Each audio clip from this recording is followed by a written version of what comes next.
Hi, in this video, we will take a look at the epidemiology, pathogenesis, and clinical features of COVID-19 infection.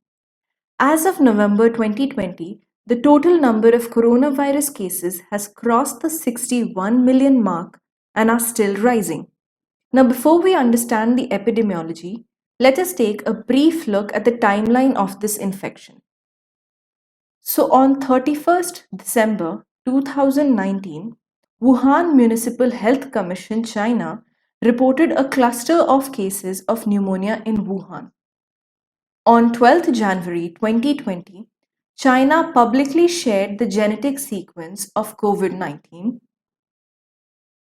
On 13th January 2020, officials confirmed a case of COVID-19 in Thailand, which is the first recorded case outside of China. On 11th Feb 2020, WHO announced that the disease caused by novel coronavirus would be named COVID-19. On 29th February 2020, WHO published considerations for quarantine of individuals and described who should be quarantined and the minimum conditions for quarantine. On 11th March 2020, WHO characterized COVID-19 as a pandemic. On 13th March 2020, Europe was labeled as the epicenter of the pandemic. On 4th April 2020, cases worldwide had crossed 1 million. On 17th June 2020, WHO announced the decision to stop treatment with hydroxychloroquine as studies showed that hydroxychloroquine did not reduce mortality. On 11th August 2020, Russian Health Ministry registered the first vaccine against COVID-19 and named it Sputnik V. And coming to present day, November 2020, the cases have crossed 61 million. It is said that the first 4 cases were all linked to Huanan's seafood wholesale market, indicating zoonotic spread, that is, spread from animals to humans. However, the cases that were reported later occurred mainly due to human transmission. So, the mechanism of infection could be via direct contact, droplets which are released due to cough or sneeze, aerosols, and fomites. It is believed that 47% of the infection is spread by pre-symptomatic individuals, 38% by symptomatic individuals, 6% by asymptomatic individuals, and 10% via the environment. That is, when you touch a surface containing the virus and later touch your mouth or your nose. The time interval between the acquisition of infection and the appearance of signs and symptoms is around 5.2 days, and this is known as the incubation period of coronavirus. It ranges from 2 to 14 days. That is why, if a patient remains asymptomatic for 14 days after exposure, it is unlikely that he or she would develop symptoms, and therefore the period for self-isolation is agreed upon at 14 days. According to the initial WHO report, the serial interval is averaged at 7.5 days. Now, serial interval is the time interval between the successive cases in a chain of transmission. So let us consider 2 individuals, one infected and other healthy. Let's say the infected individual got infected at a particular point of time I, and after a particular incubation period, which is around 5.2 days, showed the symptoms of coronavirus and later infected the healthy individual at another point of time, say I dash, who later showed the symptoms of the disease at another point of time, S dash. So the time interval between the development of symptoms in these 2 individuals is known as the serial interval, which is the clinical onset serial interval, as the appearance of symptoms is used to identify the cases. However, if the infected individual got diagnosed at the onset of the symptoms and the healthy individual to whom the infection was passed on to got diagnosed before the appearance of symptoms, In this case, the serial interval would be shorter, and this is known as diagnostic serial interval because diagnosis of the case is required to identify the cases. So, the shorter the serial interval, the better it is to contain the spread. This is how China was able to control the pandemic. China reported that in early January, its serial interval was around 7.8 days, and by February, it reduced to around 2.6 days. So, serial interval is a measure of the effectiveness of infection control interventions. Serial interval can be reduced by 1. Contact tracing, 2. Quarantining, and 3. Isolation. Coming to another concept, R naught, which is the reproductive number. It is a measure of how many people one infected person can infect. The initial WHO report stated that the R naught of COVID 19 is around 2.2. That means each infected person will go on to infect two other people, and they will further go on to infect two other people. And the time interval between the identification of these two cases is the serial interval. So let us consider three scenarios. If R naught is equal to 1, that means every individual will infect only one other individual and the number of cases will remain stable. However, if R naught is more than 1, then the situation as shown above takes place, in which there will be a rise in the total number of cases. If R naught is less than 1, that means each individual is not able to spread the infection, then the number of cases reduces, and this is possible when immunity has developed in the community, either via vaccine or via herd immunity. Now let's understand the definition of cases. A confirmed case is one who has lab confirmation of COVID-19 with or without the signs and symptoms. A suspected case can be one who has acute respiratory infection with history of travel to or residence in a country or area reporting local transmission of COVID-19 during 14 days prior to symptom onset. 2. Any healthcare worker with acute respiratory infection and having contact with a confirmed case in the past 14 days. 3. Any patient with severe acute respiratory infection requiring hospitalization and no other etiology which explains the disease. And 4. A COVID-19 case whose test was inconclusive. Now let's understand the pathogenesis. As soon as SARS-CoV-2 gains entry into the body, it attaches to the cell which expresses ACE2 receptor via the spike protein. This binding is mediated by S1 and the fusion occurs due to S2 protein, which is helped by the host protease TMPRSS2. As soon as the fusion of the membranes occur, COVID-19 will lose all its structural protein and release its genetic material, which is the positive sense single-stranded RNA, into the cell, which is later translated by the host ribosomes into proteins.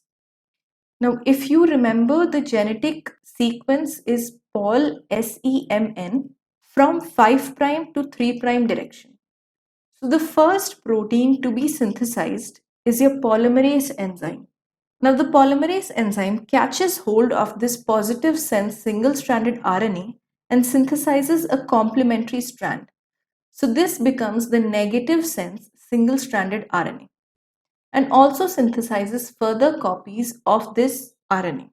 Later, this polymerase will use this complementary strand and synthesize subgenomic RNA, which encodes for the structural proteins, which is S, E, M, and N. Now, the structural protein N later interacts with the single-stranded RNA to form a ribonucleoprotein. Then the M protein walks in and interacts with this ribonucleoprotein with the S protein, with the E protein as well as with itself to lead to the assembly of these virus particles. Once the virus particles are formed, they start the process of budding to gain entry outside the cell. Once it exits the cell, it can have two consequences. That is, it can infect the nearby cells which express ACE2 receptors, and it will lead to the lysis of the cell already infected due to the loss of membrane. So the clinical features produced by the virus is because of this entire cycle that takes place in cells with ACE2 receptors. Now let's understand the clinical features due to that cycle. Let us say that the virus gained entry into the respiratory system of the human via the nose. This will lead to the stage 1 of the disease, which is limited to the upper respiratory tract and therefore will lead to upper respiratory tract infection and symptoms such as rhinorrhea, sneezing, sore throat, etc. 80% of the individuals with COVID-19 stay in this stage and recover. Now, once the virus starts moving down the respiratory tract, it leads to the stage 2 of the disease, which is the pulmonary phase. Let's zoom in to look at the effect. This bag-like structure is the alveolus, which is the gas exchanging unit of the lung. And this vessel is the capillary across which gas exchange takes place. Oxygen moves from the alveolus into the blood and carbon dioxide from the blood into the alveolus. Now, the alveoli have two types of cells, type 1 pneumocytes and type 2 pneumocytes. The type 2 pneumocytes release surfactant. Now, the role of the surfactant is to reduce the surface tension. Let us understand surface tension with the help of a group of molecules. Molecules at the center will exert intermolecular forces of attraction on the cells of the surface and therefore pull them inside, leading to shrinkage. If this were to take place in the alveoli, it would lead to collapse of the alveolus, and that is why surfactant is important to prevent this collapse. The type 2 pneumocytes also express ACE2 receptors.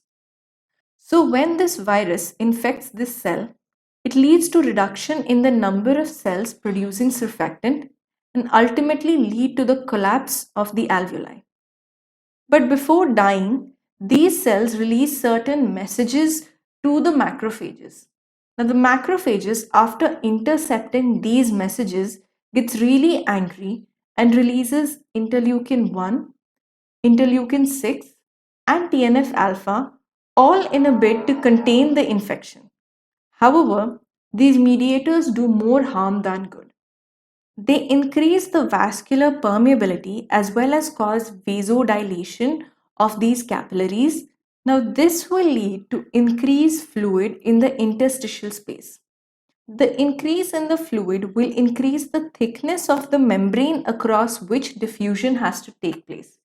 Now, since diffusion is inversely proportional to the thickness of the membrane, diffusion of oxygen across this membrane will decrease. So, the patient in this stage starts experiencing hypoxia due to decreased oxygen. Interleukin 6 released also adjusts the thermostat to increase the temperature and therefore lead to fever. Now, since the alveoli start collapsing, in order to keep them open, the work of breathing increase as well. So let us see the features of the pulmonary stage. 1. Hypoxia. That is because of the increase in the thickness of diffusion membrane. 2. Increased work of breathing. This occurs in order to keep the alveoli open. 3. Fever. This is because the interleukin 6 resets the thermostat of the body.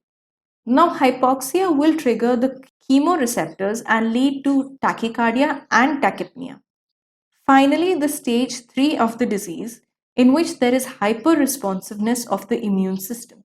Now, when a bunch of type 2 pneumocytes are destroyed, the alveolus starts collapsing and fluid starts leaking. So, this will lead to atelectasis and increased fluid accumulation within as well as around the alveolus. Now, these two together cause ARDS, which is acute respiratory distress syndrome. ARDS is diagnosed by Berlin's criteria, which states that the onset should be less than 1 week, that is acute. There needs to be bilateral alveolar infiltrates. The pulmonary capillary wedge pressure should be less than 18 millimeters of mercury. This is a measure of the left atrial pressure and therefore states that the fluid is not of cardiac origin. PaO2 by FiO2 reduces. PaO2 is the arterial oxygen partial pressure and FiO2 is the fractional inspired oxygen. Normally, it is more than 400. However, when it decreases between 200 to 300, it is mild ARDS. Between 100 to 200, it is moderate ARDS. And less than 100, there is severe ARDS. Now, this destruction of a group of type 2 pneumocytes will lead to increase in the release of interleukin 1, interleukin 6, and TNF alpha by a bunch of angry macrophages, and this will then spill over into the general circulation. This stage is the cytokine storm. So it will lead to vasodilation and increased vascular permeability of the systemic vessels. So blood within the vessels start leaking out and the fluid within the vessels decreases. This will lead to septic shock. Now, since there is decreased perfusion of organs, it can ultimately lead to multi-organ dysfunction syndrome. So the features of this would be increased AST and increased ALT due to damage to the liver, increased blood urea nitrogen and increased creatinine due to damage to the kidneys. So the features of stage 3 would be atelectasis and increased fluid accumulation in the lungs, ARDS, septic shock, multi-organ dysfunction syndrome, damage to the kidneys, and damage to the liver. Thank you for watching. If you enjoyed the lecture, please like, comment, and share. Subscribe for more videos. Thank you.